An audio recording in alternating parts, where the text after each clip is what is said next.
Good evening, ladies and gentlemen. Welcome to the CITT State of Trade and Transportation Industry Town Hall at Cabrillo High School.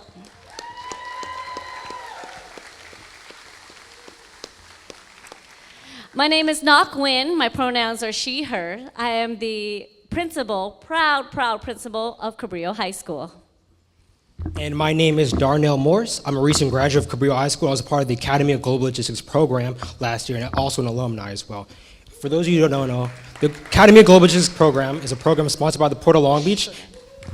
No problem. It's a program sponsored by the Port of Long Beach, and I was there for all 4 years. And the program is really interested in international trade, economics, and employment, labor, things of that sort as well.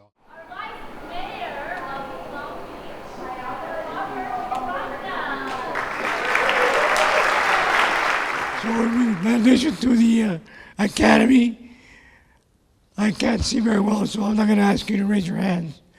But the academy has been a very critical part of Cabrillo High School for the last, 9 years? I think next year will be 10. A big year for the program, the 10-year anniversary. That would be wonderful. We also have a youth navigation center that just opened up a little earlier this year in West Long Beach. And we also have the Long Beach WIN program, which is our a workforce development program, also in the 7th District. So this fits very well with my goals in terms of getting services for youth. And I'm very proud to show that the West Long Beach area cares about our youth, and we care about your development. So applause to all our students. Yeah. Please. And I want to welcome the Cal State Long Beach for having them co-sponsoring or sponsoring this event. It's one of the first of its kind, and I think that there's going to be some good repartee with the panelists that are going to be up here today, talking about our goods movement, talking about the port, talking about West Long Beach, and how we can make it stronger and better for Long Beach. So on behalf of West Long Beach as a council member, and on behalf of the city of Long Beach as vice mayor, thank you for being here today.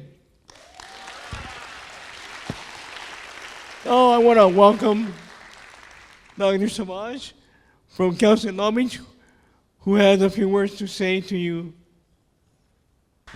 Thank you. Thank you very much. Good evening, everyone.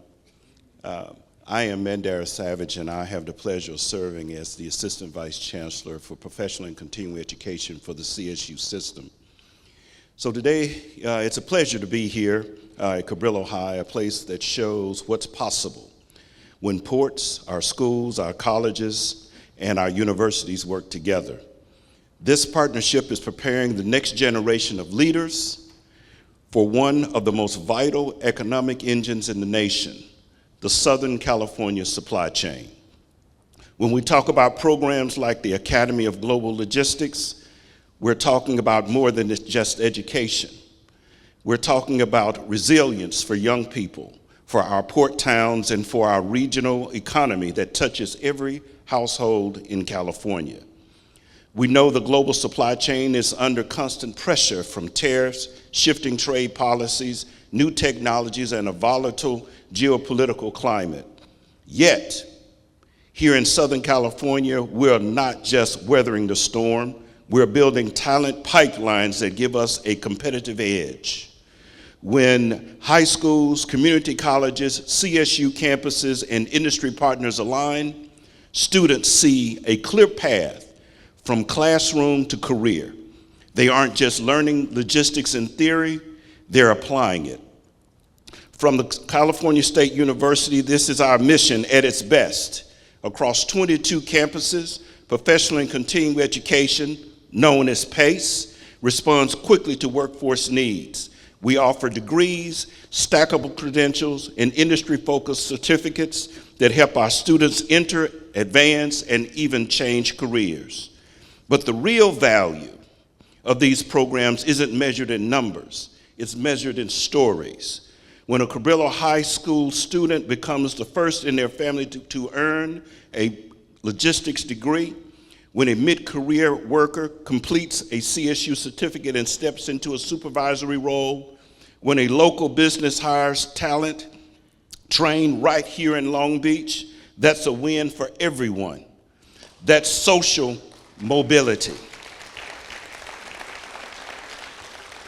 That's stronger families and stronger neighborhoods.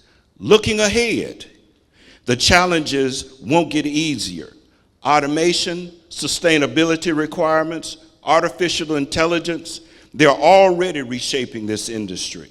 The CSU is leading in this future, launching the nation's first system-wide AI initiative and creating an AI workforce acceleration board to ensure our students have the skills employers need.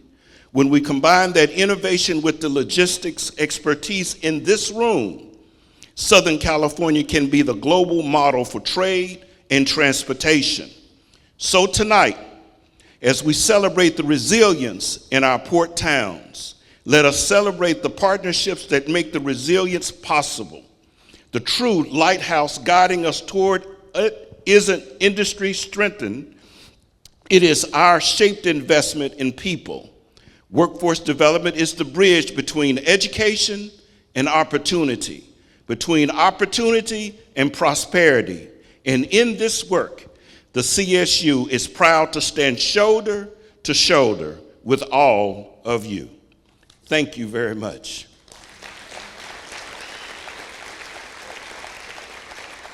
I would next like to call to the stage Mr. Tyler Reeb, who is the current executive director for CITT for Cal State Long Beach.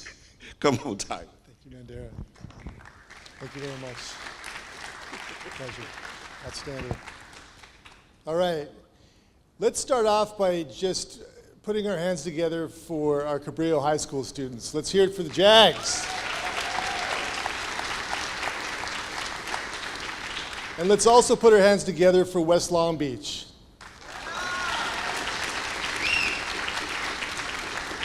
The town hall, CITT's town hall has always been held either in direct connection with our International Urban Freight Conference and historically really always at the university. And this year, with the advice and input of our policy and steering committee, we made the decision to come to West Long Beach, to come to the community, and to come and celebrate 10 years of success with an extraordinary partnership that embodies the kind of resilience that we're going to talk all about tonight. Major employer, major economic engine, the Port of Long Beach. Major university, California State University, Long Beach. Center of Excellence, CITT. Long Beach Unified School District with its promise. Long Beach Community College, and a whole host of mentors and advisors from the business community coming together to support these young people so that we have a future workforce. I can't emphasize how much I appreciate all the energy that's gone into supporting putting this event on here at Cabrillo High School. I know it means the world to all of the young people who got to be part of this and will continue to be part of this. And if we want to ensure a resilient future, we focus on our young people and we give them opportunities. So thank you all for that. Well, when it comes to facing adversity, port towns, as I've said before, have always been tough. And the reason why, particularly this series of port town communities, is because we stand together. And the town halls also are a great embodiment of that. We put aside our differences, we find common cause, and we work together. Right now, we're looking at tariff impacts. We're looking at a whole host of state and federal policy shifts. It's causing small business owners that have worked really kind of supply chain adjacent, not really needing to worry about all of the workings of the supply chain, to suddenly wade into the world of international trade and learn these things. What we wanted to do with the town hall tonight is two things: provide a forum for discussion, long-term vision to think about where we need to go next, but also provide immediate support for our small businesses that have been impacted by the trade uncertainty. And most of you probably noticed coming in tonight There was a table provided by the Small Business Development Center, which is based at Long Beach City College. And I'd like to invite Brad Pollock, Director of the Small Business Development Center, to come up and just share a few words for anybody who owns a small business or knows or works with somebody who has a small business. There is immediate help right now for you. And Brad can share a few thoughts on that, and then feel free to follow up with SBDC afterward. Go to the table, get the resources. This is what we do at a town hall. We connect and we empower. So Brad, if you could join me for a second. Thank you. Thank you. Appreciate it. Thank you. How are you? Oh, good. Well, as Tyler was saying, my name is Brad Pollock, and I'm the director of the Long Beach City College Small Business Development Center, which is affectionately known as the SBDC. And the SBDC is a great program. It's a national program, and there are probably about 1,000 SBDCs around the country, and I run the one here in Long Beach, and we cover Long Beach and about 15 or so gateway cities. And what the SBDCs do across the country is we provide no-cost business advising to businesses that are getting started and to businesses that are growing. And it's no cost because it's a federally funded and a state-funded program, so you've actually already paid for the services with your taxpayer dollars. And the advising is provided by paid experts in their respective fields. So you might be working with an advisor on business planning or marketing strategizing or understanding your financials or understanding how to put together the right loan documentation if you're looking for a loan, or dealing with issues that range from import, export, understanding how to sell better, e-commerce, social media, management, staffing. The list is long, but that's what the SBDCs do, and I wanted to just sort of share that with you. And in the context of tariffs and everything that we're trying to navigate and understand, all of us together, you might think of an SBDC advisor as a trusted collaborator, an objective, trusted collaborator who can help you think through some of these things which can be overwhelming. You might be dealing with a scenario in which the cost of goods or raw materials is rising and you're not really sure what to do. Should you raise your prices? Should you charge your customer? What should you do? Or maybe your inventories are thinning because of supply chain problems. Should you pivot? Should you have different sources for different products? Or maybe you're not really sure how to order enough, or should you order enough, and how much should you spend? So, and the list is long there as well. So think of the SBDC advisors as trusted advisors who you can work with objectively to think through some of these challenges.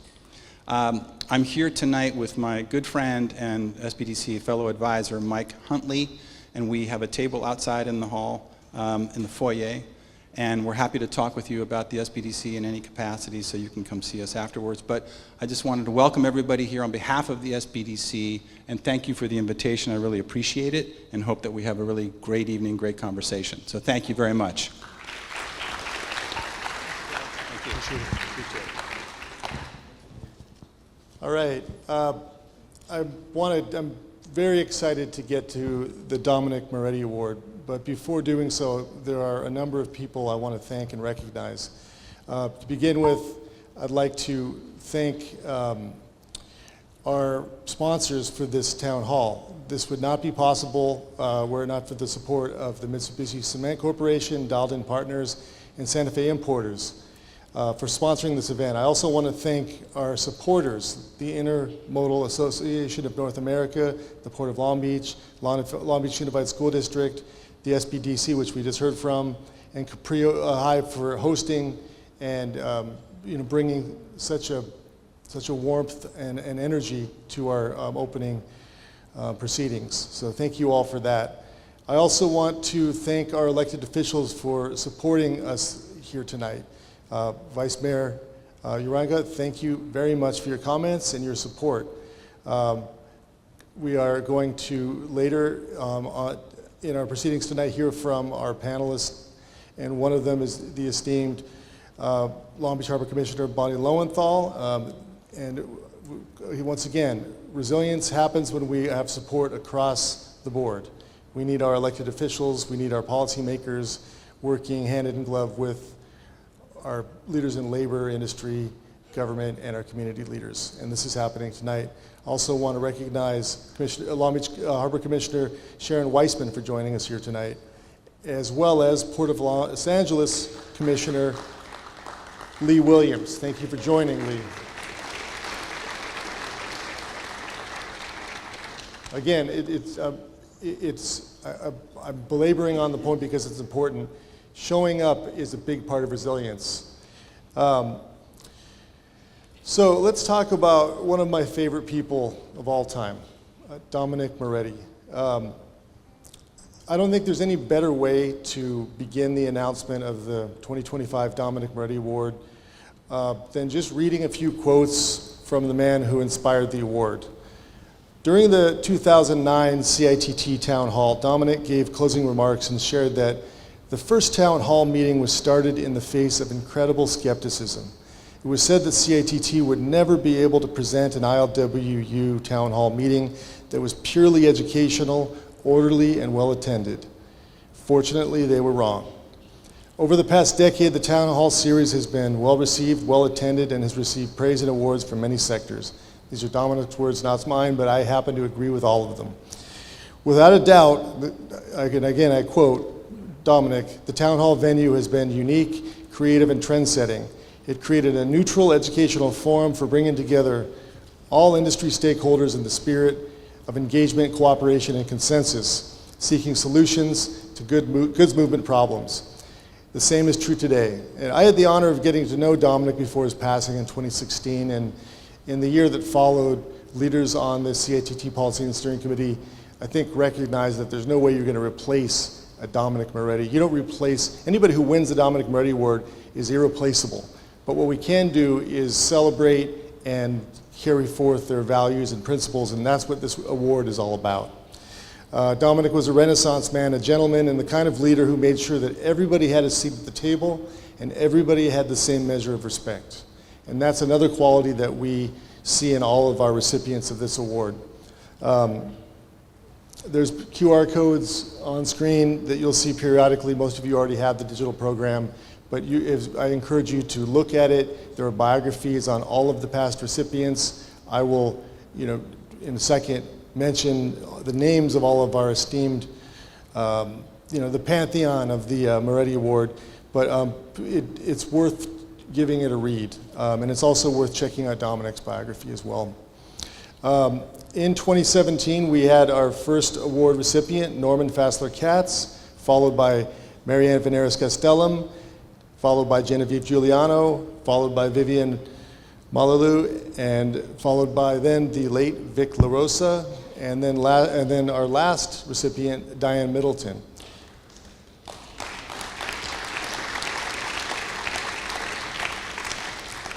We have, I've spoken to all of the previous recipients of the award. It turns out that a number of them are traveling. They all send their wishes and all 100% support this year's recipient, who we will name in just a second. But I just wanted to share that, and please all, Marianne and Vivian, if you could join us for photos on stage after the award, that would be wonderful. So now, let's present this award. In order to do that, I would like to invite two close friends of the awardee to the stage, Noel Hacegaba from the Port of Long Beach and Mark Herzl from American Honda Motor Company. Noel and Mark, over to you. Thank you so much.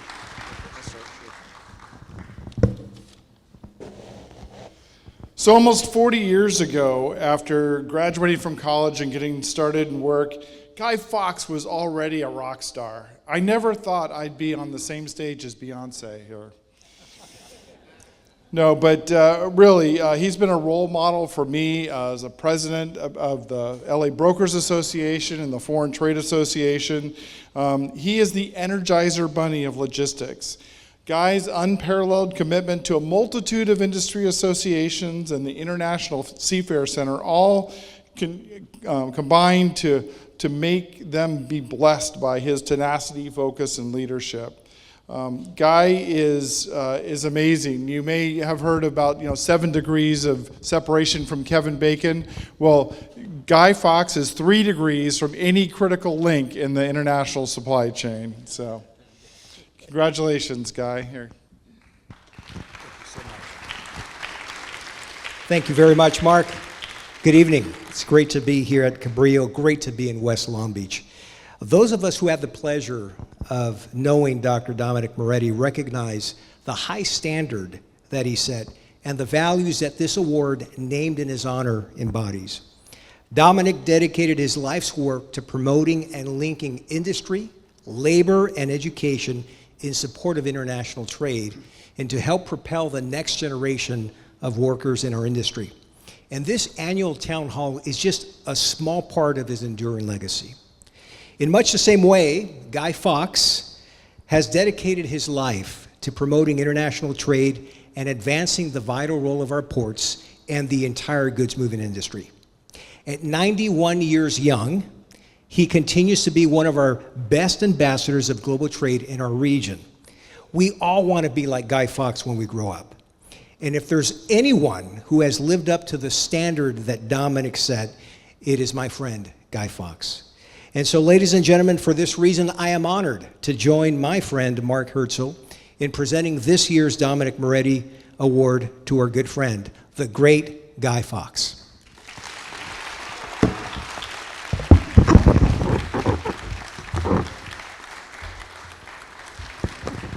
Why don't you stand over here?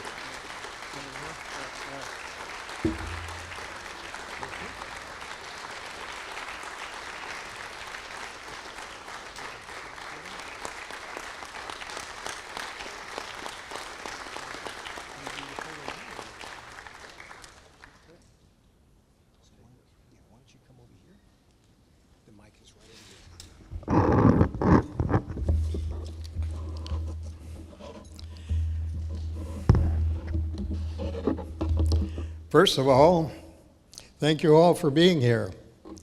I really appreciate that. And also, I'd like to thank Sal De Costanzo from the ILWU for nominating me for this award. Thank you, Sal.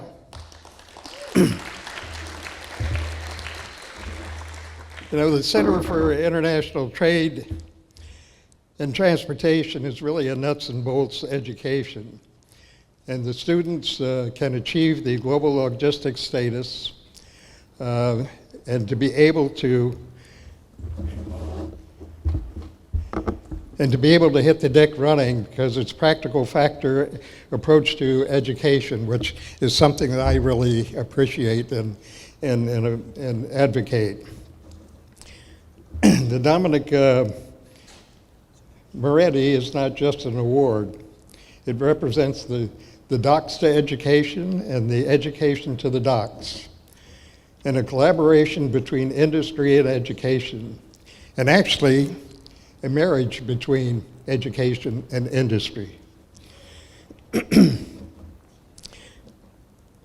Now, this education really is an opportunity for business to have interns and to, during the process of the GLS program, and to have students that when they finish, they can hit the deck running because they have an education that is second to none. These students have been educated through the whole process of international trade, and this includes the lectures. I've done some lectures in the classes and many moons ago, and I loved it because working with the students is really a wonderful thing. Everybody was like a sponge taking in international trade. In fact, my daughter graduated in the very first GLS class and is now a sales champion with DHL. It's understanding the process. The CITT programs have always been an excellent program, and right from the very genesis this. Marianne Veneris, where's Marianne? She should stand up and There she is. And she's the one that started this program, and it's absolutely amazing.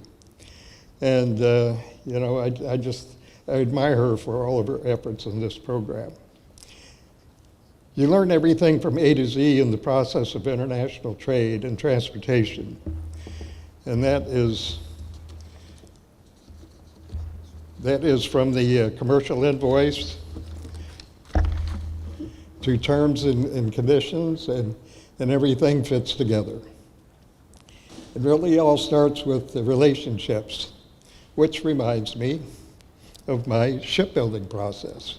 And maybe you students want to take a note of this, because it all boils around relationships, and relationships form partnerships, and partnerships form friendships, and of course you have to have entrepreneurship in there. But the last one is leadership. And without leadership, you have nothing. And in international trade, we have the best leaders, the best ports here. Dr. Noel Hacegaba is a fantastic leader in what we're doing here in the waterfront. But I think I'm going to add one more to it, and I'm going to call it educational ship, because that's part of the process, and it's really a very, very important part of what we do. And I've always advocated, you know, for this type of an education, because it really teaches the kids and the students how trade really works. And if you form those relationships and partnerships, you have everything. And those partnerships and friendships turn into lifelong friendships. And I want to thank everybody for being here and to be a part of this program, because to me, it's just awesome, and I love it. So thank you very much, and I'm just so proud to be the recipient of this great award. So thank you.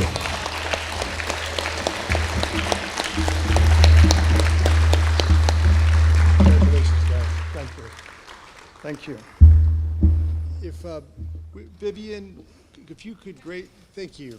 Let's get a picture up front with our current and past recipients of the Dominic Moretti Award, and also let's have also Noel and Mark join. May I please, Absolutely. as we're waiting for there she is already. I would just like to say that Mr. Fox was one of the first individuals that formed the advisory board for the GLS program. As you mentioned earlier, you made your daughter attend, but it was he, together with the industry folks that were the advisors for the GLS program, who came back to the university and said, the university has an opportunity to be a neutral entity for all the stakeholders to come together in the industry. And out of that came the town hall, and it was also the first time 30 years ago the industry was very siloed, as some of you might know. But it was then that we had labor on the table, and it was Dominic who suggested a town hall meeting, and it was Dominic who brought in 3,000 longshore at that first International Longshore and Warehouse Union State of the Trade and Transportation Industry Town Hall. So Guy Fawkes, you first as well. And I'm very grateful for the advice that you have been giving me all the time, all those years. Congratulations.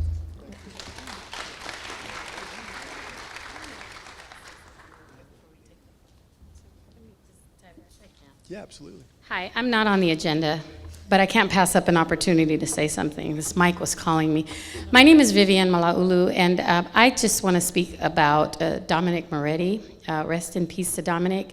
He is the first longshoreman I ever met who I felt spoke my language. As an educator, as a longshore worker, and as a community servant, I remember sitting in that room listening to him speak at the first town hall and being completely mesmerized, because he was a man who worked on the docks, who was also a professor and served the community, and I just thought, wow. And then I met another one, and you're going to hear from him tonight. His name is Sal DiConstanzo. And I feel very fortunate to have these two union brothers who really have paved the way for all of us in education, all of us in community service, to be like Mr. Guy Fawkes here. So thank you very much. Congratulations. It's an honor to share this great award with all of you. And I look forward to this event every year because it's very special to me. And I got the Dominic Moretti Award during COVID, so I never got this. I had to do my acceptance speech on Zoom. There were 4 people watching, and 3 of them were my family, so that's why I'm here. But thank you all.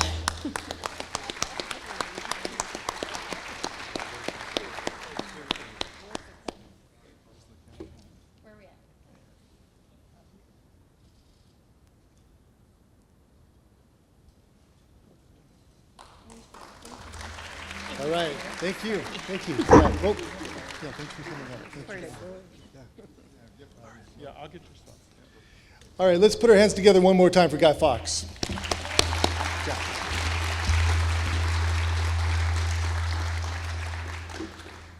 So it's now another one of my distinct pleasures to introduce in a minute a really wonderful A-list panel to talk about different aspects of Port Town resilience and what that means. Before doing that, I just wanted to mention a housekeeping item. If you see standing on the left and the right, James and Patrick, can you guys make yourself visible? Maybe actually get up there on both sides of the aisles. James, move back and go over there. We're going to hand out note cards the old-fashioned town hall way. Patrick Shiveka on my team on this side will do the same thing. Please give them your cards, and then they will get them to me, and I will get them to our moderator, so we have those to inform our Q&A portion of this discussion. I also want to mention that these questions, this panel will be filmed. It's being filmed right now. This whole event's being filmed by Cal State Long Beach's Advanced Media Production Studios. And we're going to use this footage as a centerpiece for a short documentary film we're going to produce at CITT called Serving a Region, Supplying a Nation, Understanding the Southern California Supply Chain. I know that there are experts in the room, but I think we all know that we can do more to educate the public about the importance of our supply chain, how much it provides for our own region in the way of goods, how much it provides for our nation's economy. 40% of our nation's inbound goods come through both of these ports. How many jobs they generate. You behave. And then also, I think something else that might have been lost a little bit recently, which is trade partnerships make the world a better place. If we have soybean, we're very good in this country at growing soybeans, and we send a lot of them, we export a lot of them. And if families in other countries are eating those soybeans, that can never be a bad thing. So I think also just a way to help provide a positive education for our students, make this a tool for educators to pop in a video. I still pop it in, it shows them from an analog age. But put it on social media, share it with policymakers so that we understand very clearly, and in very simple terms, how important our supply chain is. All right. Let's talk about what resilience means. So for all of the students in the room and for anybody else who hasn't flipped through the portion of the dictionary that defines resilience, resilience really means you can stand the test of time. You get knocked down, you get back up. You don't get knocked down that often because your foundation is strong. And your foundation is strong because you're bulwarked by strong partnerships, and we've seen that kind of bulwarking tonight. We heard from leadership from Long Beach Unified School District. We saw passion from young people, the next generation. We heard from our vice mayor championing the importance of our ports and our young people. We heard from a chancellor, leadership in our chancellor's office, Dr. Savage, talking about the importance of connecting, using professional and continuing education to connect students matriculating through traditional academia, but also incumbent workers, people displaced, There are a whole host of ways that the extended supply chain economy can empower young people and people of all ages to improve their lot in life, give them meaningful work, and help contribute to the country. So that's what resilience means to me. It means that we face difficult times. As a port town community, we've faced difficult times before. We have extraordinary institutional memory on our policy, in our panel we're going to hear from in a second, and we're going to delve into what that really means. We're also going to, I think about resilience in two different ways. There's what I like to call capital R resilience. That's the formal, proper noun stuff, policies, titles, things of that nature, all very important. And then there's lowercase r resilience, and that's the bread and butter stuff that we always do very well in this community. You hear from Dominic Moretti Award recipients. This kind of collaboration and working together, industry, labor, government, education, thinking about the future. This is what resilience means to me. So let's hear from others and think more broadly and delve into how we can ensure the resilience of our port town communities in the future. I'd like to begin by introducing our panel moderator. Oh, by the way, again, please look at your programs. We've got biographies on all of our panelists. In the interest of time, I'm going to move quickly and just introduce everybody. As I said, these are all experts, A-listers, and people who have really put in the time to make our community resilient and absolutely prepared to help do it again. Our panel moderator tonight is Dr. Tom O'Brien. He serves as Associate Dean of the College of Professional and Continuing Education at California State University, Long Beach. Tom is an international trade expert, and you are in good hands with him moderating the panel. Our panelists, some of the names you've already heard tonight include Sal DiCostanzo, ILWU Local 13 Port Liaison, Dr. Noel Hacegaba, Chief Operating Officer of the Port of Long Beach, Bonnie Lowenthal, Port of Long Beach Harbor Commissioner, previous Long Beach Council member, and somebody else who has deep knowledge of our state assembly and Senate. And lastly, Robert Loya, Chief Executive Officer of the Harbor Trucking Association. Please join me in welcoming our panelists, and let's get ready for a robust discussion. Thank you. I hope if you were playing Let's Make a Deal, you think you got the good prize and not the booby prize when the curtain opened. Welcome, everybody. Thank you, Tyler. I'm really honored to be part of this event tonight, sitting alongside some friends and colleagues and people who I've been lucky enough to learn from for the past 20 years. 20 is an important number tonight. This is, in fact, the 20th town hall. Over a number of years. We've held them consecutively, we've had COVID, but this is number 20, so a milestone to mark. It's also the 20th anniversary of the Green Port Policy for the Port of Long Beach, which is something else to celebrate that we'll be able to talk about tonight. This is the first year, as you know, we've taken the show on the road, and it's appropriate that a discussion of resiliency in all its forms takes place here in a place like West Long Beach, where the impacts and the opportunities are visible, where the discussion can still occur in the spirit of education, and where we can fulfill Dominic's vision to paraphrase a bit, bring the high school to the docks and the docks to the high school. I've been involved in the large majority of these events, and I think it's safe to say that there have been a number of recurring themes to the questions that we ask, many of which we're going to touch upon here tonight.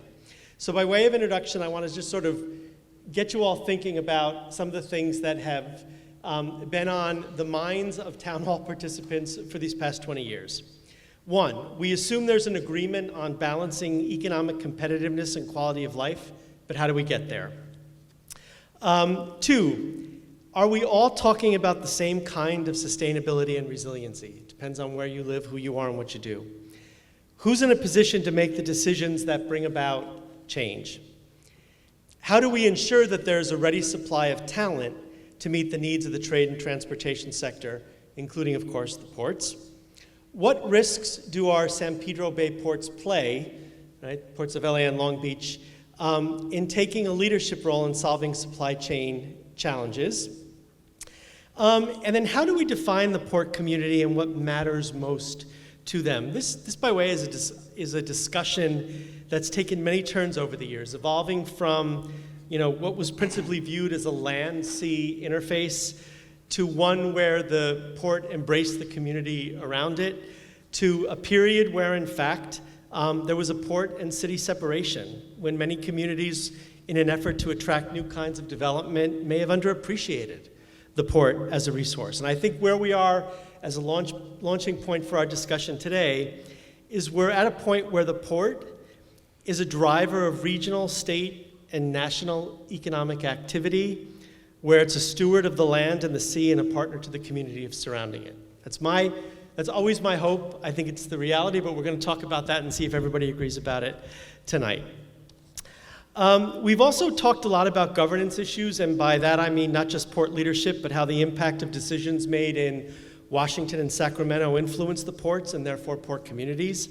I expect the relationship between Washington, Sacramento, and LA Long Beach will come up a few times tonight, since some of the key issues of concern to the community, broadly defined, include things like decisions being made on tariffs, California's path toward a carbon neutral future in the wake of a changing regulatory environment, for example, and many other front burner topics, including safety and security. We're going to ask our port reps to give us an update on the Mississippi cargo ship, which has captured national attention, but also demonstrate, I think, the spirit of collaboration that we're talking about tonight.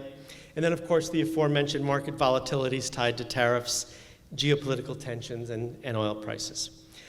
Tonight, because we're taping this to be shared more broadly, we want to be sure to address these local issues, but put them in the context of the broader supply chain that connects us all, both here in the room and beyond. So I'm going to start the questioning, and please fill out your cards so you can be part of the discussion as we move forward. I'm going to ask each of the participants to talk a little bit about the role that they play in the supply chain and the biggest challenge that they're facing right now.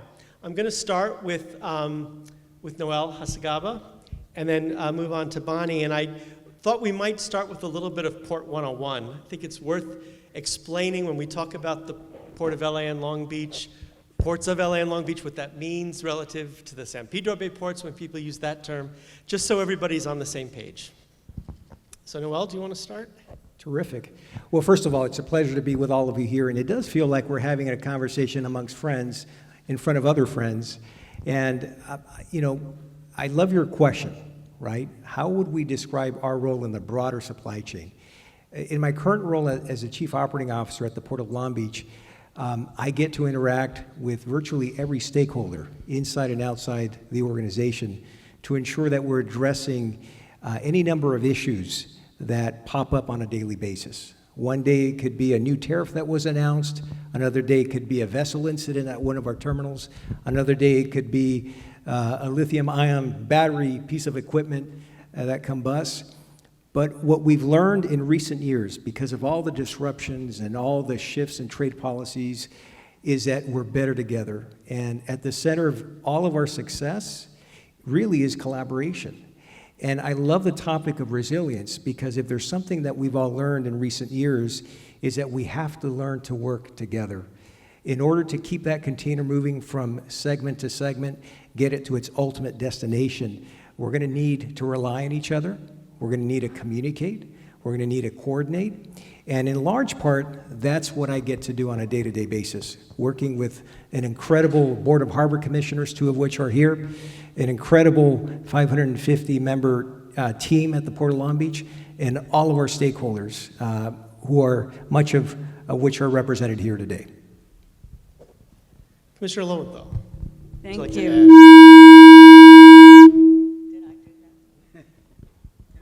Can you hear me? Okay. Thank you so much, Tom, and thanks to all of you who are here. It is a pleasure to be here with the Jaguars. How many Jaguars are here in the audience? Yeah. Come on. Okay. Thank you so much for having us. For those of you who aren't aware of the governance of the Port of Long Beach, there are 5 commissioners, including myself, my colleague who's here, Commissioner Sharon Weissman, And we are appointed by the mayor of Long Beach to either 4 or 6-year terms, and we are the policy makers at the port. But in order to develop policy, we need to understand the lay of the land. We need to understand what's happening, as you said, in Washington and Sacramento, in the San Pedro Bay ports, and stay abreast of the news and what that means. And what that means, as Guy Fawkes said earlier, it's the relationships, it's the education. Some of you may remember that 20 years ago, when we began the Green Port policy at the Port of Long Beach, there was a real challenge in the community. Nobody understood what a supply chain was. Nobody understood where they got their clothes or their sneakers. So the Port of Long Beach, as well as the Port of LA, had to develop policies to improve our business, I'll say, because we were part of the challenge of the emissions, and we can talk about that as we go forward. But one of the things that we've done as a governing body is to work hard on a policy that reduces emissions, that makes all of our communities better. Thanks, Bonnie. I think it's worth noting that these two ports combined are economic powerhouses, right? 20 million TEUs roughly combined, $5 billion combined customs revenue through the district, and then tremendous job impact in each of the cities, 50,000 jobs connected to the ports here in Long Beach. So the impact is tremendous, and resiliency, being resilient is part of that. Robert, for better or for worse, trucking may be the most visible component of the supply chain. Could you talk a little bit about the structure of drayage here? What are some of the challenges that the trucking sector is facing right now? Sure, thanks, Tom, and I appreciate all of you guys being here. I'm a trucker who became an advocate for the trucking industry. So my heart is with the drayage. I've been a trucker for 30 years. I love what I do. I love representing the trucking community, and I love to make sure I educate those who don't understand what we do to make your lives better. Just like Sal and his team and the brothers and sisters at LW do a great job unloading that stuff. Before you get it at your door, we move it there, right? They have to unload it, and I move it. So I absolutely love what we do at the drayage market. And I've been very fortunate enough to be able to represent all the trucking community for the last couple of weeks now, because I was a trucker who no longer is a trucker. So the drayage market is a very difficult market because as all of you are traversing up and down the highways, this is who you see. You see the trucks, right? You don't see the ships per se, but you see the trucks. And so we're always to blame for everything. And it couldn't be further from the truth of what we actually do. The lives you live today, the lovely clothes you wear, the lifestyles you have, they're all because you bought it, a truck brought it. And that's the truth. So some of the challenges, obviously, is overregulation. It's not to say that there's no need for it. There absolutely is. But we're the most heavy regulated industry there is in business. And rightfully so. I mean, 80,000 pounds running down the highway. It's extremely dangerous. So we have some of the most highly qualified, skilled professionals driving these trucks. And so when we come to the ports and we pick up a container that's been unloaded, it's extremely important that that process is smooth because these drivers have a lot of responsibility on their hands. So we're part of the chain, and I absolutely love advocating for the trucking community, and we will do everything we can to make sure that we are responsible to the environment and also responsible to you people. So thanks, Robert. And then Sal, central to all the work is the ILWU. Maybe talk a little bit about the work that you do, the daily life of a longshoreman at a high level, and then some of the challenges that you're facing right now. Sure, thank you, Tom. I do want to do just a little bit of housekeeping before we get into that, and that is to just say how proud I am of my good friend, our good friend, Guy Fawkes, for getting the Dominic Moretti Award. And one of the other recipients, Sister Vivian Malauulu, was very humble tonight. She didn't mention that she is running for city council in Long Beach in this very district. So let's give her a round of applause too. So I'm gonna take a page out of the Big Fat Greek Wedding and switch it a little bit. Some people have heard me do this in the past, but my Big Fat Italian Wedding. And it's looking at the word resilient. So resilient in its Latin or Italian root is resiliare, which essentially means to jump. And I'm very proud of the way our ILWU brothers and sisters jump to the ready when they're called to do so. There's times in life where you can't cross a certain chasm with 2 small steps. You have to take that one big jump. And whether it's, we call them black swans, but it seems like they're swarming around more than just here and there. In my career alone, we've had the Great Recession, we had COVID, we've had this tariff situation, and so many other smaller ones. I think that our biggest challenge, Tom, to directly answer your question, is partly akin to Robert here, and that is we have a tremendous amount of regulation on us. Between regulation and automation, I would say those two in tandem are the biggest hurdles we have, but really it's the number of obstacles that we have that maybe is the biggest obstacle of all. And so we need to be resilient and be able to jump into the fray and address these challenges head on. We're going to have occasion to talk a little bit about the, we'll have occasion to talk a little bit about the regulatory environment in a minute here, but since tariffs were raised, I do want to address them. I was at a conference last week up in Northern California, and some of our Long Beach city partners were there representing the city very well, and there was a question that was asked about tariffs from an audience member who wanted to know how much money the city was making off of the tariffs. And so, Noel, I'm going to ask you, why is that the wrong question? Why is that the wrong question? Well, let's cut to the chase, right? Tariffs are taxes. And these taxes are either borne by the end consumers, that's all of us who buy products at the store, or the shippers who source the product overseas, they absorb some of it. In some cases, if it's a big shipper like, say, a Target or a Walmart who has the leverage, they can negotiate to basically spread that tariff in their manufacturing cost. But the reason that question is wrong is because those tariffs do not go to the municipalities. They do not go to the cities. As a matter of fact, they go to a general fund straight into the federal government, right? It's an interesting question because there's been a lot of discussion about tariffs and what the effect of these tariffs will be. What I can tell you and what I can tell the audience is that so far here in Southern California, the tariffs have not had the intended effect, and it's pretty remarkable. If you look back just 9 months, there was a lot of dire sentiment surrounding these new tariffs. Liberation Day alone caused quite a cataclysmic, chain of events across the supply chain, across the markets. But in reality, if you look at our container volumes, both at the ports of LA and Long Beach, just in Long Beach alone, from January through August, we're actually up 8% ahead of last year. And last year was a record year for Long Beach.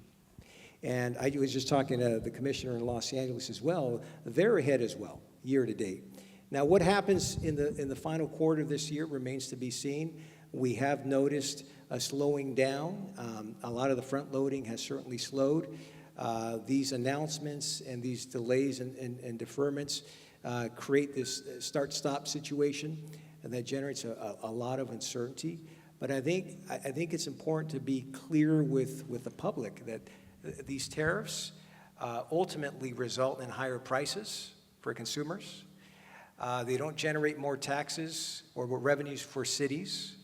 And they also have the effect of reducing inventory levels or the assortment of product. So it actually creates more challenges for the broader supply chain. Bonnie, so much with regard to tariffs is out of your control. You're responding, but so how have they impacted the work of the commission? It really hasn't gotten to our level. Our level is all the people who know that we're commissioners are asking us. They're asking us, what can we do? How much do you know? Et cetera. So that's really all we can do. We turn to our experts, our COO and our CEO, and say, what's happening? It's a tough time. And it's my understanding, correct me if I'm wrong, that some of those tariffs/taxes won't go into effect until after the next election, after the midterm elections. So it's very possible that people won't feel the impact of those tariffs for a period of time. Going to jump to Sal. What are you seeing on the ground? So this year has been unusually variable in the amount of work. I mean, we're used to having a cyclical calendar year. We have Chinese New Year, we have Golden Week. There's a number of peaks and valleys to our workflow. And we're fortunate, our forefathers created a system of dispatch that really tries to normalize the work as best as possible so that everyone has an opportunity to get meaningful employment. But that's not to say that we haven't had, at least the month of May comes to mind, where we had very, very slack opportunities for workers. We had our casual workforce, which is kind of on the tail end, unfortunately, of the way the work is distributed. They had no work at all. And our limited registered members were marked home, meaning they showed up at the hall, sometimes numerous days in a row, expecting to get work, and only to find that there was none and they had to turn around. So I think that the supply chain works best when it is stable. It has the ability to flex. Robert's guys do the same thing. We were very fortunate to have extremely talented folks at Port of Long Beach and at the Port of LA to help us with this. And I will say this, I think Marianne mentioned something about this supply chain network being very siloed in years past. And I think that that's broken down quite a bit. And due to the efforts of the folks at the port and yourself, Tom, folks at CITT, at bringing people together to create partnerships and friendships, right, under their leadership. So I think that we're cautiously optimistic that the rest of the year won't be too bad, but with the volumes that we've gotten so far this year, realistically, I'm not expecting what happened this year to happen again next year. I think we might be up for a downturn. For maybe the students in the audience and some folks at home, could you explain what a casual is, since you referenced? Sure. So the International Longshore and Warehouse Union has a contract with the Pacific Maritime Association to move cargo along all the ports along the Pacific West Coast of the United States, from Bellingham, Washington to San Diego, California. We're organized in fully registered members, who are referred to as Class A's. They can vote, they can run for office, and the rest. We have new entrants that are called limited registrants, which have been elevated, been registered from the casual hall, and are now among the ranks of the registered members, but can't run for office yet and have some other obligations on them. And then the casuals are brand new entrants to the industry.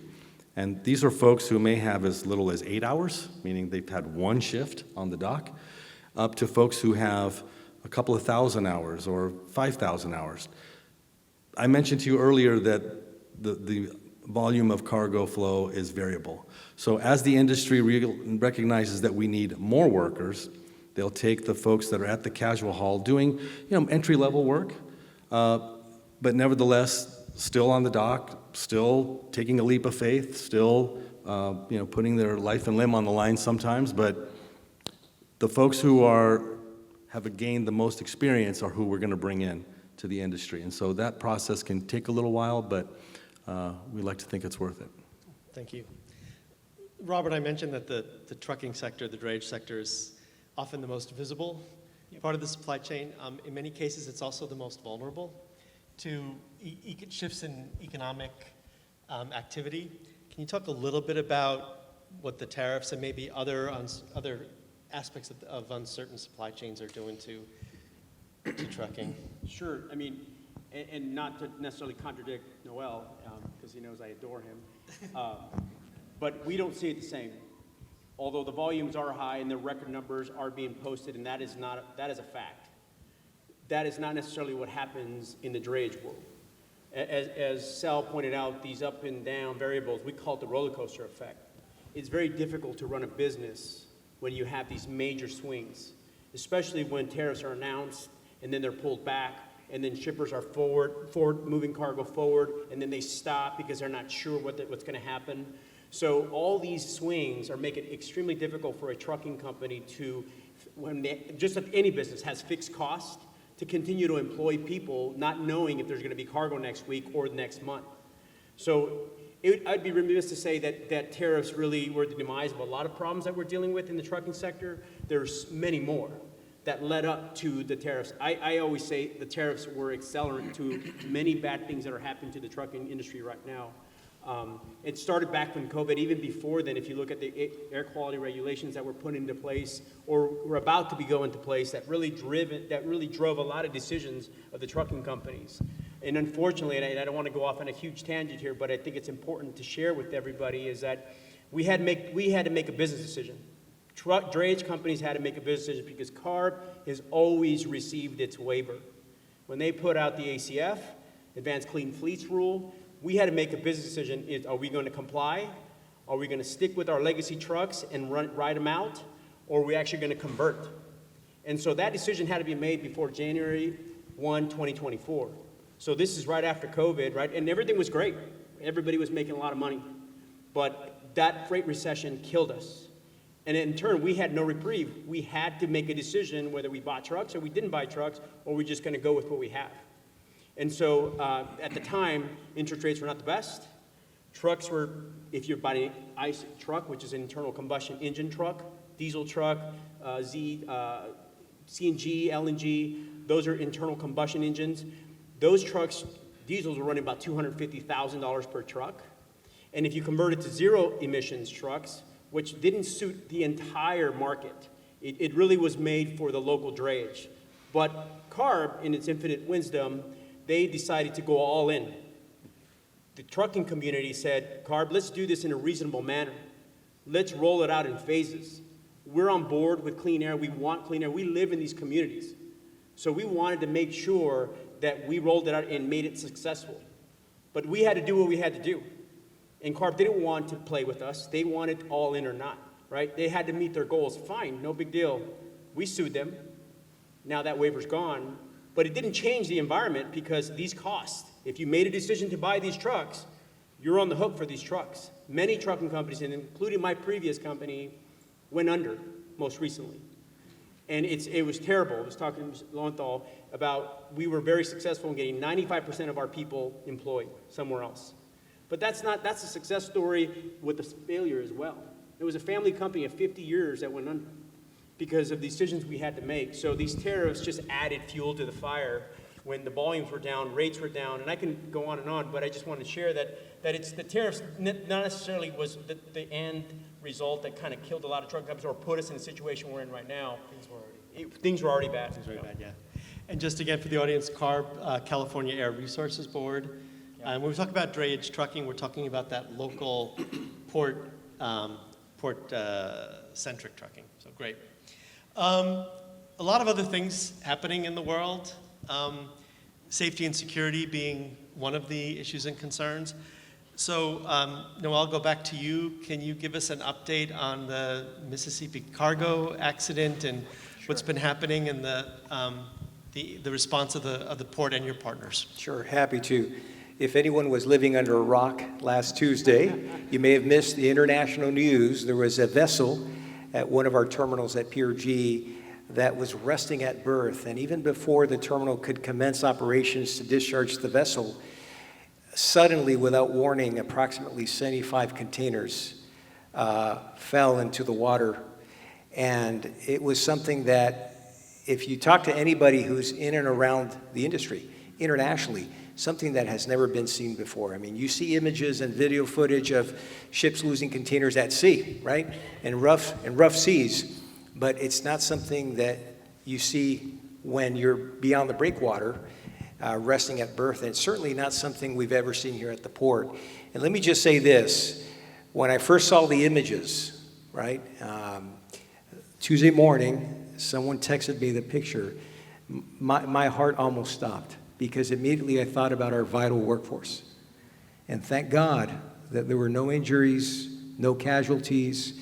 Those containers fell right at a time before that vessel was being worked, fell into the water, some of them onto a barge that was, emissions capture barge that was right next to the vessel, but no human life was impacted, and we're so grateful for that.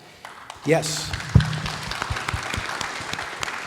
So where we are now, Tom, as of yesterday, all the unaffected containers that were aboard the vessel, that remained aboard the vessel, have been secured. As of this morning, 32 of the 75 containers that fell into the water were removed from the water. And this afternoon, that operation led by the U.S. Coast Guard in partnership with ITS Terminal, our ILWU workforce, and all of our industry partners, that work continues. We're hopeful that in the days ahead, all those containers that fell into the water will be recovered, and all those containers aboard the vessel that have been secured since yesterday will allow that operation to commence. And obviously, as you can imagine, the U.S. Coast Guard is leading the investigation that will determine the exact cause of that accident. But again, as a port and as a community here, we're just so grateful that no human life was impacted.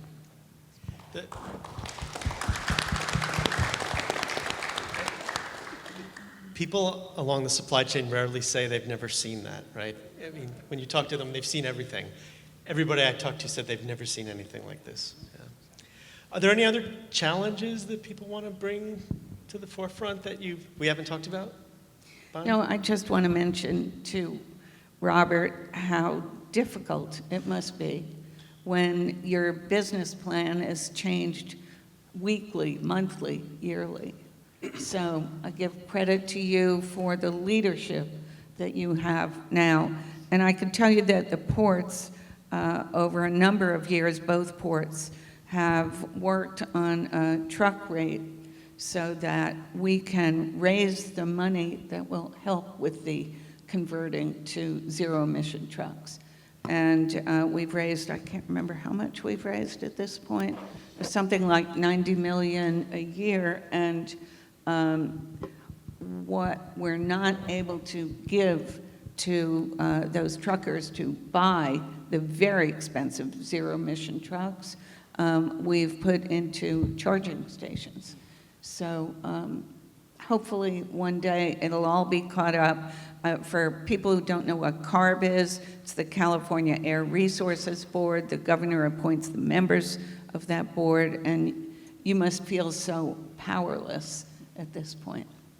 Yeah, it was really difficult, and thank you for that, and the port doing the clean truck fee, and it's extremely critical, but we're still far away from prime time, and don't get fooled.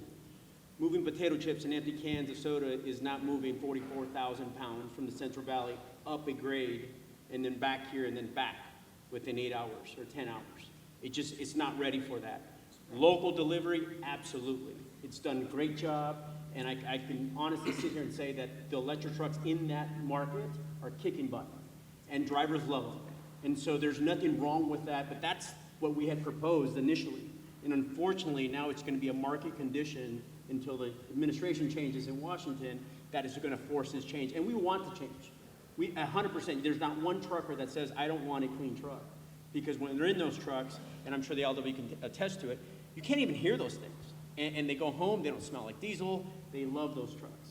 And so we just want them to perform the duty cycle that is necessary to perform all of the drayage that this port services. So that is going to Vegas, going down to San Diego, going to Arizona, going to the Central Valley, wherever that dray market is, these trucks have to perform and have to be able to service that and be able to get the driver back within his hours of service. So those hours of service is a legal amount of time he can drive or she can drive. So I'm all for it, and we're all for 100% converting. It just has to be reasonable. It's got to be, the infrastructure's got to be there. The trucks have to be able to service the entire market, not just a segment, to make it viable for the entire industry.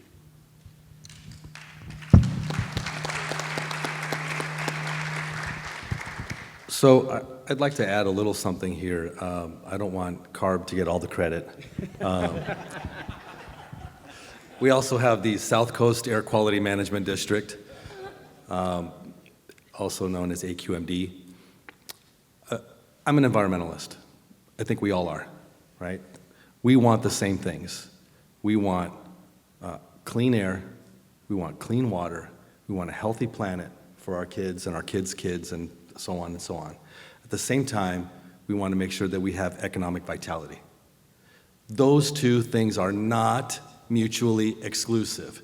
You don't have to have just one or the other. Just like new technology, you don't have to necessarily displace workers to bring in new technology. But let's focus on AQMD. So there's a rule that is being contemplated for a long time. It's called the indirect source rule. One has already been applied to warehouses, one is being contemplated for the port, and another is being contemplated for rail yards.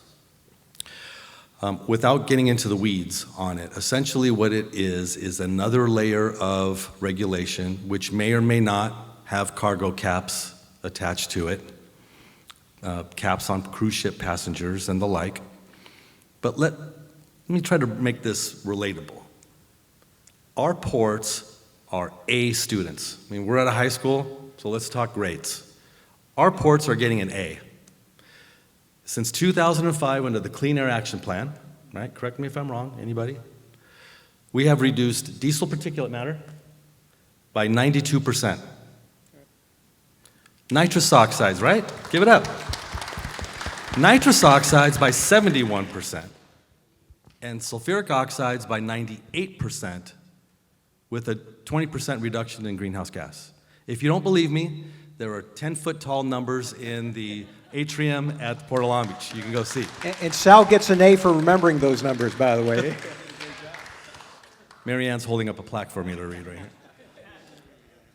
But I say that with jest, but it's real, because if we're looking at our competing ports in Mexico, in Canada to some extent, in Texas and in Florida and in Georgia and New York, New Jersey, who now are real competitors, taking real market share. The Panama Canal has been expanded, vessels are bigger, and so we are losing cargo to these other ports. They aren't doing any of the things that we're doing with regard to environment. Zero, donut, goose egg. So we kept getting hit over the head saying, yeah, you know what, kid? Don't worry about your brother and sister getting a C or C minus. Your A isn't good enough. You need to bring home an A+. And in the meantime, our guys might lose work, our gals, your guys are going out of business, your ports are losing cargo, the city is losing tax revenue, and on and on and on and on. Why? Because we can't compromise. Because we can't compromise. But you know what? We're not helpless, because we fought back and we're fighting back together.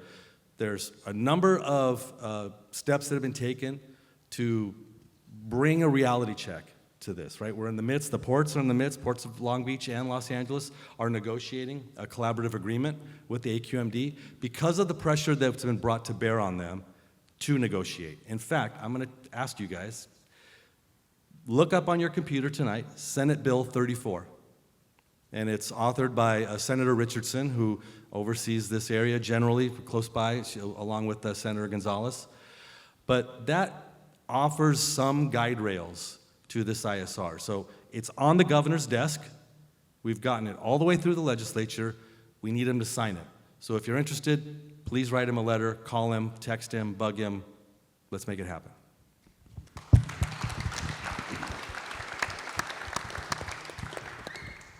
Got some of the questions from the audience. There's, I'm happy to say, a workforce question, which is near and dear to my heart. So I'll add it to a question that I was going to ask, and we'll make it a two-parter. generally, how can leaders in education, because we're at a high school, you have a number of your community college and university partners here, how can we be an effective partner to you in ensuring that there's a pipeline of talent ready to feed the industry so that we're ready to take advantage of the upturns? And then related to that is a question about what advice would you have for someone who's looking to bring experience from military logistics into the civilian or commercial logistics space? Well, I can address our partnerships that, as you know, CITT was involved in writing the curriculum for our first partnership with Cabrillo High School, right here, that created the Academy of Global Logistics back in 2016. Now, I didn't start on the commission till 2017. It was just the beginning of AGL right here, but it's been a tremendous partnership. And because of its success, and I can't tell you how many students we have right now, but we created another partnership with Jordan High School, the ACE program, the Advanced Manufacturing, Construction, and Engineering program. And at that high school, we have our engineers serve as mentors to the students. This year, we're starting another high school program in Long Beach, at Long Beach Poly. So we are doing everything we can to develop the workforce of tomorrow. We are very involved with Long Beach City College. We have been for a long time. The trades are very active. We have programs there on the new PCC campus. I want to give Vivian Malauulu another shout out because she's certainly one of your partners, but she's also currently a trustee at Long Beach City College. So she has been instrumental in working on those programs for the trades and for the Maritime Center for Excellence. We are doing our best to develop the workforce of tomorrow. Excellent recap by Commissioner Lowenthal. Just to add to what she said, just at Cabrillo High School alone through the Academy of Global Logistics and our partnership with Long Beach State, there have been over 1,000 graduates of the AGL program. There's about 95 to 100 per year over the last 9 years. And I think Alejandra, our workforce development manager, is here, and she deserves a tremendous amount of credit for getting that off the ground. I know Mario Gonzalez was involved early on as well.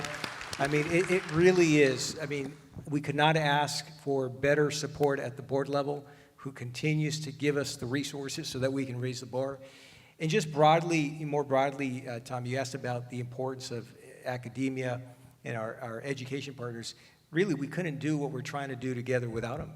As we are in the process of transforming our port and goods movement, transitioning to a cleaner, more resilient, more sustainable future, we need the workforce. We need humans that are skilled and are trained to be able to operate all that zero emissions equipment. We need folks from the military as well. You asked the question about how someone who has experience in military logistics, we need more logisticians than ever before, right? And I think it goes back to something that was said earlier on in the conversation, that the secret to success, what will get us there from here, is when each of us, where we sit in the supply chain, we have to think more broadly and more holistically. And I think what we've learned is that we learn from each other.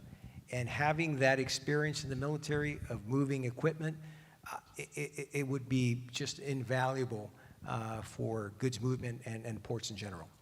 I will give you a preview that on November 5th, we're planning an event on campus in and around Veterans Day, focusing on opportunities for veterans in logistics. So, can we participate? You can participate. So you'll be seeing information about that coming out. So that's good. Anybody else want to talk about workforce Can I issues? just Yeah. add something to what Sal said? You know, the economic impact of what our ports do is really remarkable. So the Long Beach study said that we have something like 2.7 million jobs in the country, 671,000 jobs in the state of California, all coming from the work of the port. So that adds to what you're saying. Yeah, thank you, Bonnie. I think it drills down even further to 1 in 5 in Long Beach, right? So in this great city, 1 in 5 jobs is connected to the port. I would like to add also that I think you're on the right track, Tom, in terms of reaching out and fulfilling the future needs. There are a couple of other projects that we're optimistic about. There's always challenges to projects like these, but the Goods Movement Workforce Training Facility should provide training not just to ILWU members but others, if that comes to fruition. In addition to that, I think though it's important to recognize that there are unintended consequences sometimes to decisions that we make. And one of the speakers tonight was talking about the AI programs that are schools everywhere are coming out with, and everyone is adopting, and there could be good fruit that comes out of that. At the same time, without being called a Luddite, I'm a skeptic. I'm a little concerned. When you have that much invested in one central location without the ability to diversify, I'm not 100% sure that we're going down the right track. When you have equipment that doesn't have a driver's steering wheel and that doesn't have a seat, if that equipment becomes compromised, there is no way to override it. And I was recently fortunate enough to come across a report called Frontier AI. So this was put out by the state of California, and it talks about the leading edge of AI technology. And it's pretty eye-opening, to say the least. Things like software writing software, like putting jobs out of commission that you wouldn't anticipate. Software replicating itself somewhere else before it shuts itself down, thinking they may not turn me back on, so I want to exist somewhere else. I mean, this is Skynet type stuff, and I don't want to scare everybody, but we can't put our head in the sand either and pretend like these things aren't existing. So, just wanted to put that out there, that we need to, in the same way that we do environmental impact reports on a project, I think when new technologies are being deployed, particularly on state lands, right, public lands that are leased out to folks that are not necessarily from the U.S., we need to do a work impact report to find out what happens if these technologies are implemented. What impact could that have on our community, our supply chain, our country, et cetera? So, time check with Tyler. I was going to do 2 more questions to wrap up. Does that work? If I finish, could I Yeah, add of course. to the AI piece? I do believe what Sal is saying, but I also believe I am an adopter of technology, but I look at it a little bit different. I look at it as a tool enhancement to our current workforce. We can't just put our head in the sand to say, but we also don't want to get rid of these jobs because they're so valuable. They're very highly skilled positions. And unfortunately, because of costs rising in this state, a lot of jobs are being outsourced out of the state, out of the country. And so I caution that not only is AI could potentially do something even worse, I just caution because of the cost and the regulatory, back to regulations, we're being over-regulated, is that companies are doing everything they can to cut costs to compete. And so that means outsourcing jobs, which when we talk about like what can education do, just we need to do this better. And so we're not outsourcing jobs, right? There is a huge void of trade for truck drivers. At one time, before it was really extremely difficult to own a trucking company, a truck driver can be a truck driver for a few years and then all of a sudden start his own business, and now he's a multimillionaire running his own company with hundreds of employees. That was feasible. It's no longer feasible.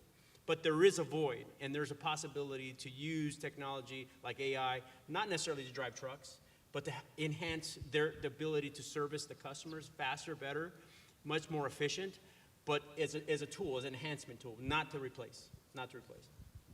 Yeah, we don't know the ultimate end game for this, but I think there is a role to play for education in anticipating the outcomes, trying to predict some of those unintended consequences, so points well taken. So I want to do one more question from the audience and then a closing question. So this is, I think, an important question. We'll see who wants to field it. What impacts have you seen from changing immigration policy on the supply chain? And there's a note here about with the Hyundai raid in mind. Are you seeing supply chains adjusting? Is it not a factor, for your work? I don't know if anybody wants to tackle this one. Well, I'll talk about it because, it was an executive order, and it's had zero impact on the drayage market. Outside of California, I can't say that.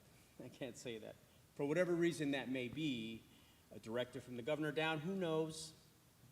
Got some people I know up there might know something, but there's no impact. But that doesn't mean that there's not impacts at the warehouses that our drivers deliver to, because they're certainly being impacted there. But from the drayage perspective, no impact. Well, I would say there's tremendous anxiety in the community, and that impacts us. It impacts our families, and that means it impacts the workers. Even if it doesn't impact you directly, it does impact you indirectly.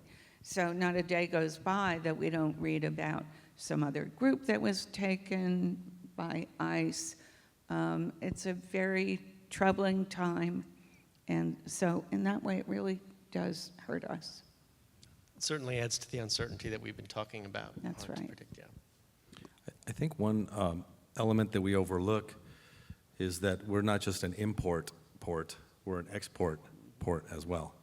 And one of our largest exports, physical, right? We export a lot of things that don't leave in a box, but that is our agricultural products. Almonds, beef, you name it, all kinds of agricultural products. And unfortunately, the raids and targets that Commissioner Lowenthal was referencing is going to impact that. It may not be this crop, but future crops, we're going to see that, because I don't know how many of you guys want to take those jobs, right? Not too many, but immigrants who are trying to work their way up the ladder and better themselves, they're willing to do it, and I don't think we should be punishing them for it. So the last question for each of you before we wrap up. We've talked about the regulatory environment, technology, a little bit of everything. But is there a single thing that would help make your organization, your job more resilient? Right? Is it a change in policy in Sacramento? Is it more money? Is it something emanating from Washington? What would it be? All of the above, right? Yeah. I mean, I think what's important here, Tom, is you can never predict with 100% certainty what's going to happen next. But understanding your role in the supply chain and how you're part of a broader system, understanding and knowing who you need to call and who you need to collaborate with to make sure that goods movement continues. Because let's face it, goods movement is literally the economy in motion. And many people learned that during COVID, during the pandemic, when they would go to the store and the shelves were bare, or when they went to Home Depot to order an appliance and they were told it's somewhere at the port, right? Ports went from being invisible to being infamous, and all of a sudden we became very famous. And it's only now that people are connecting what happens here at the docks with what's happening on Main Street. And I think that recognition by the general public, by the state and the federal government, is going to help us educate and advocate. Like Robert said, there's a lot of advocacy that is yet to be done. Locally, with regulatory agencies, at the state level, federal level. But again, I think our secret sauce as ports, as a supply chain, is understanding that we need each other. And the key is collaboration. I cannot improve on that answer. The only thing I can add is that anytime you ask that question, we could use more resources. Resources means funding. We all write proposals to Sacramento, to DC, and we need funding. If we want to improve our terminals, we need funding. If we want to improve our security, we need funding. Labor market, the terminals, all of that, it takes funding. So that would be my response. It's on tape. We'll send it to Sacramento. So. Okay. Yeah, I think from our perspective is more consistency in the regulation. You know, there's a dichotomy in our marketplace right now. And it's unfortunate, but that's the situation we are dealing with. And what I mean by that is that you have those who comply and those who don't comply. And there's no regulatory body to oversee those who don't comply. So those that comply are spending all their money to try to comply and make sure that they're good actors in the marketplace. And then you have those who don't, who skirt the law. And those are the same ones that continually drive rates to the ground. And it's unfortunate, but that's the market we're in. And so when we ask what can we do as a state, reasonable consistency. If you're going to put a regulation in place that everyone agrees with, then there's got to be some enforcement. Sal, you want to bring it home? I'll speak for our members. I would put the men and women of the ILWU up against any other labor force. I would put Robert's truckers, thank you. I would put Robert's truckers against any other trucking unit. I would put our ports of LA and Long Beach against any other gateway in this country. But we need to not have our hands tied behind our back. We need a level playing field. And that's got to come from governors of all the different states recognizing that playing whack-a-mole with emissions doesn't help. We need a federal, national policy leveling playing fields, and you put us in that position, we're going to win. I think that's a nice, hopeful note to end on. So we're going to end it there. Thank you. Please help me thank once again the panelists, and I'm going to turn it back to Tyler. Yeah, thank you all very much. That was outstanding. I just want to jump on some of the things that we heard so we can capture it. We heard about the importance of educating and advocating. The Los Angeles and Long Beach ports, the ILWU, our terminal operators, our rail and trucking intermodal partners, they operate one of the most highly complex, sophisticated systems that humankind has really ever developed, and that needs to be appreciated. When we talk about educating and advocating, it's our job, and we're going to do it. We're going to take this expert commentary and build it into a larger dialogue with the post-production I mentioned. And we want to proactively tell the national story of the Southern California supply chain and its economic significance in every congressional district and throughout the nation in every community, school, and business community, which is, I think, what we heard tonight right here. The other thing I heard, there were some touching moments that hit me. I was very moved by the discussion of immigration, and I think that really caused me to think about resiliency in a different way, which is you're more resilient when you care about each other. True bravery and courage comes from loving something that you're willing to fight for. If you're just fighting for something and you don't love it, you're just crazy. I think we all love this and we know what it means and we're willing to dig in, and I don't have any doubt about us working through it. It's not a matter of if, it's just how. And there are a whole host of great ideas we heard tonight. In the near term, stay the course, stick to what has made the supply chain, our ports, our intermodal partners, strong and resilient. And that's education, that's look for the next generation, it's invest in the future, but it's also appreciate what we have. In the long term, we heard we are in the fourth industrial revolution. We are in a time of never before seen technological change, and I second some of the concerns raised tonight. Just because you can do it, don't do it for aspirational reasons. Have evidence, have proof of concept, know what you're doing with your AI bot, know where the data's going. Consider all of the potential consequences, and I think that's part of it. So keep your foundation. Don't screw around with what made you great to begin with, what made you have a resilient foundation, but then at the same time, have a dialogue, work together, continue to look to the future so that we can use these new technologies as tools that work for us, not us working for tools. I'd like to also just once again thank Our sponsors tonight, Mitsubishi Cement Corporation, Dobbin Partners, Santa Fe Importers, thank you for sponsoring this event. Also, big shout outs to the Intermodal Association of North America, the Port of Long Beach, for all that it has done for our community and also for our AGL students. Long Beach Unified School District and being an outstanding partner. The Small Business Development Center, do work with them. If you have a small business or you know somebody, there are resources that are free that can help people right now. And then beyond that, I'd just like to thank our students for bringing such optimism to all of us. I know you made my day outside in the sun, hearing the band performing all the music. It's been a memorable night, and I'd just like to thank everybody. Once again, Guy, congratulations. Thank you for all of your contributions. You are part of the Pantheon, and our Pantheon is richer because of you. Thank you for being this year's Dominic Moretti Award recipient. Thank you to our expert panelists. Let's put our hands together for them one more time.